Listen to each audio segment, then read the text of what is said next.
예수님의 십자가의 사랑을 경험하고 그 사랑으로 충만하여지면요, 우리에게는 반드시 영혼에 대한 관심과 사랑이 자연스럽게 보여지게 되어 있습니다.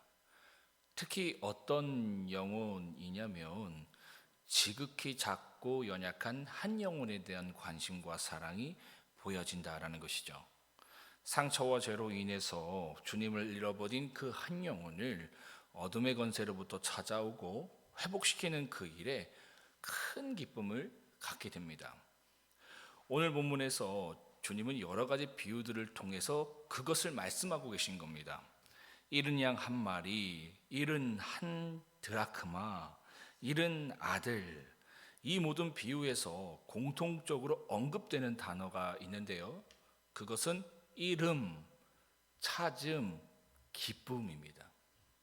이름, 찾음, 기쁨. 이것이 예수 십자가의 사랑과 은혜를 알고 그로 인해서 하나님을 사랑하는 사람들에게 나타나는 단어다라는 거예요. 잃은 영혼을 찾는 기쁨. 요약하면 이거예요. 잃은 영혼을 찾는 기쁨. 이것이 하나님을 사랑하는 사람들의 단어다라는 것이죠.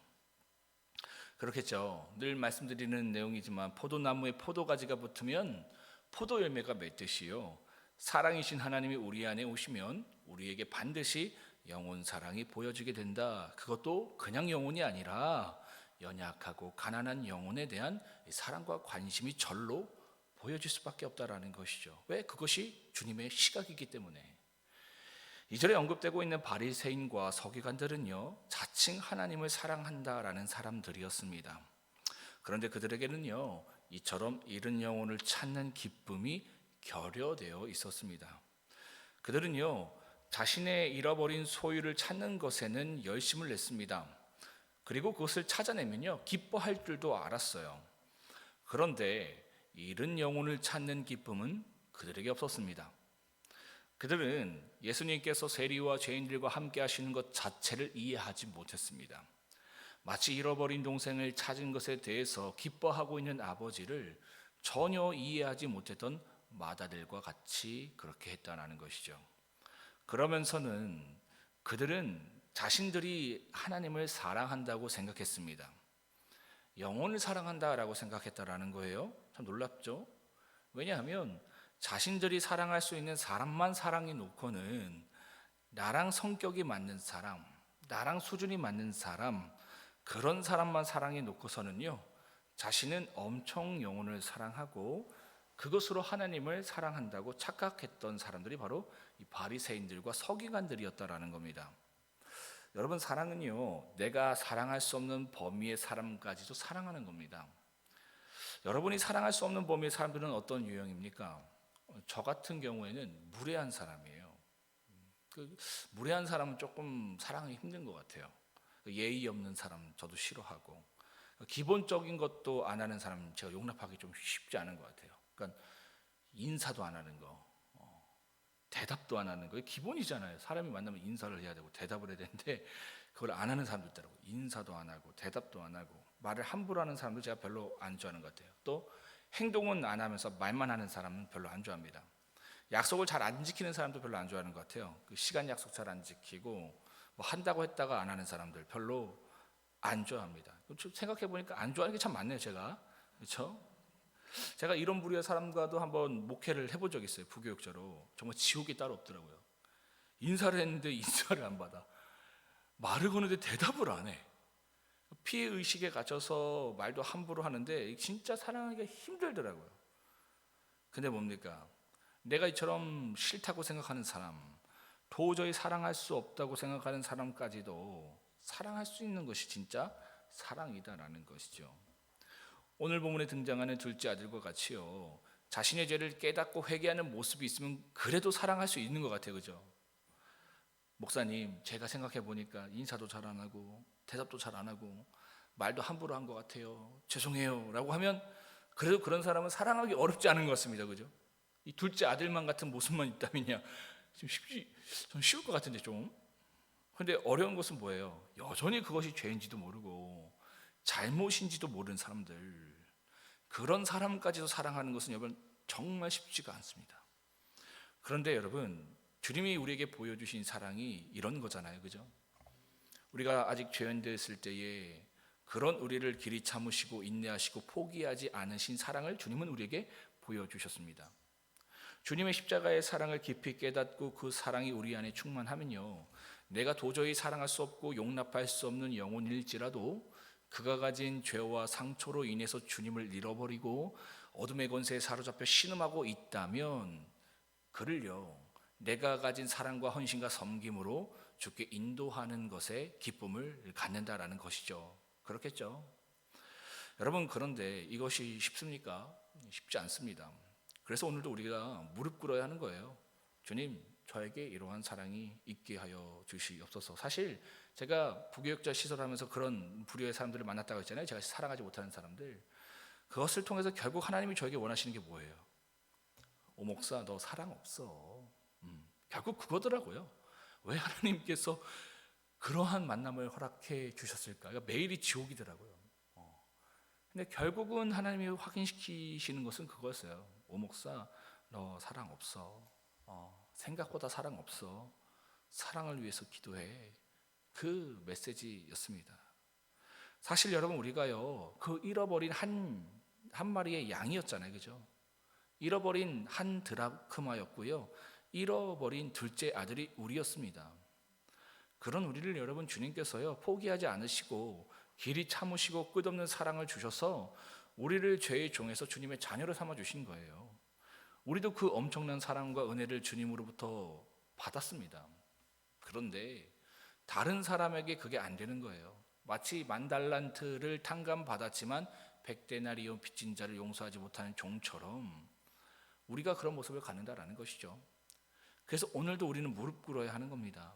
돌아온 탕자처럼 나도 주님께 용서받고 사랑받았으면서 마치 마다들과 같이 나는 그래도 저 사람보다는, 다른 사람은 몰라도 저 사람보다는 아버지께 사랑받을 만한 구석이 내게 있어 라고 하면서 나의 의를 내세우며 마땅히 사랑해야 함에도 불구하고 여전히 사랑하지 못하고 있는 우리의 모습을 발견한다라는 것이죠.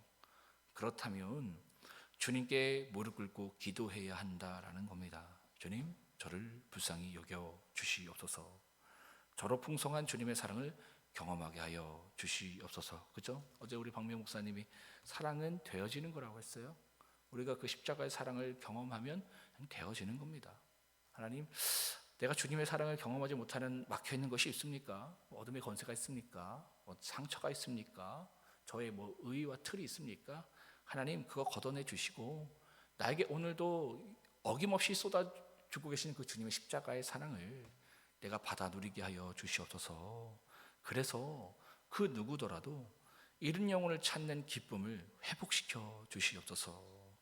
여러분, 잃은 영혼을 찾는 기쁨, 이게 믿음의 사람들의 요약된 단어라고 했어요. 여러분들에게는 잃은 영혼을 찾는 기쁨이 있으십니까? 한번 오늘 이러한 말씀을 가지고 나를 돌아보며 기도하는 하루가 되었으면 좋겠습니다. 다 함께 누가복음 15장을 합독하도록 하겠습니다. 누가복음 15장입니다.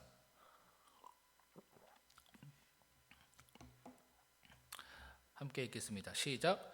모든 세리와 죄인들이 말씀을 들으러 가까이 나오니 바리새인과 서기관들이 수군거려 이르되 이 사람이 죄인을 영접하고 음식을 같이 먹는다 하더라. 예수께서 그들에게 이 비유로 이르시되 너희 중에 어떤 사람이 양 100마리가 있는데 그 중에 하나를 잃으면 99마리를 들에 두고 그 잃은 것을 찾아내기까지 찾아다니지 아니하겠느냐.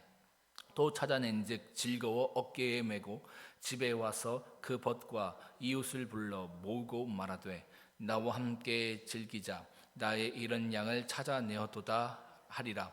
내가 너희에게 이르노니 이와 같이 죄인 한 사람이 회개하면 하늘에서는 회개할 것 없는 의인 99마리로 말미암아 기뻐하는 것보다 더하리라. 어떤 여자가 10드라크마가 있는데 하나를 잃으면 등불을 켜고 집을 쓰며 찾아내기까지 부지런히 찾지 아니하겠느냐. 또 찾아낸즉 벗과 이웃을 불러 모으고 말하되 나와 함께 즐기자 이런 드라크마를 찾아내었노라 하리라. 내가 너희에게 이르노니 이와 같이 죄인 한 사람이 회개하면 하나님의 사자들 앞에 기쁨이 되느니라. 또 이르시되 어떤 사람에게 두 아들이 있는데 그 둘째가 아버지에게 말하되 아버지여 재산 중에서 내게 돌아올 분깃을 내게 주소서 하는지라. 아버지가 그 살림을 각각 나눠 주었더니 그 후 며칠이 안 되어 둘째 아들이 재물을 다 모아가지고 먼 나라에서 가 거기서 허랑방탕하여 그 재산을 낭비하더니 다 없앤 후 그 나라에 크게 흉년이 들어 그가 비로소 궁핍한지라. 가서 그 나라 백성 중 한 사람에게 붙여 사니 그가 그를 들로 보내어 돼지를 치게 하였는데 그가 돼지 먹는 쥐염 열매를 배를 채우고자 하되 주는 자가 없는지라. 이에 스스로 돌이켜 이르되 내 아버지에게는 양식이 풍족한 품꾼이 얼마나 많은가. 나는 여기서 주려 죽는구나. 내가 일어나 아버지께 가서 이르기를 아버지 내가 하늘과 아버지께 죄를 지었사오니 지금부터는 아버지의 아들이라 일컬음을 감당하지 못하겠나이다. 나를 품꾼의 하나로 보소서 하리라 하고 이에 일어나서 아버지께로 돌아가니라. 아직도 거리가 먼데 아버지가 그를 보고 측은히 여겨 달려가 목을 안고 입을 맞추니 아들이 이르되 아버지 내가 하늘과 아버지께 죄를 지었사오니 지금부터는 아버지의 아들이라 일컬음을 감당하지 못하겠나이다 하나 아버지는 종들에게 이르되 제일 좋은 옷을 내어다가 입히고 손에 가락지를 끼우고 발에 신을 신기라. 그리고 살찐 송아지를 끌어다가 잡으라. 우리가 먹고 즐기자. 이 내 아들은 죽었다가 다시 살아났으며 내가 잃었다가 다시 얻었노라 하니 그들이 즐거워하더라. 맏아들은 밭에 있다가 돌아와 집에 가까이 왔을 때 풍악과 춤추는 소리를 듣고 한 종을 불러 이 무슨 일인가 물은데 대답하되 당신의 동생이 돌아왔음에 당신의 아버지가 건강한 그를 다시 맏아들이게 됨이라. 인하여 살찐 송아지를 잡았나이다 하니 그가 노하여 들어가고자 하지 아니하거늘 아버지가 나와서 권한대 아버지께 대답하여 이르되 내가 여러 해 아버지를 섬겨 명을 어김이 없거늘 내게는 염소 새끼라도 주어 나와 내 벗으로 즐기게 하신 일이 없더니 아버지의 살림을 창녀들과 함께 삼켜버린 이 아들이 돌아오매 이를 위하여 살찐 송아지를 잡으셨나이다. 아버지가 이르되 예 너는 항상 나와 함께 있으니 내 것이 다 내 것이로되 이 내 동생은 죽었다가 살아났으며 내가 잃었다가 얻었기로 우리가 즐거워하고 기뻐하는 것이 마땅하다 하니라.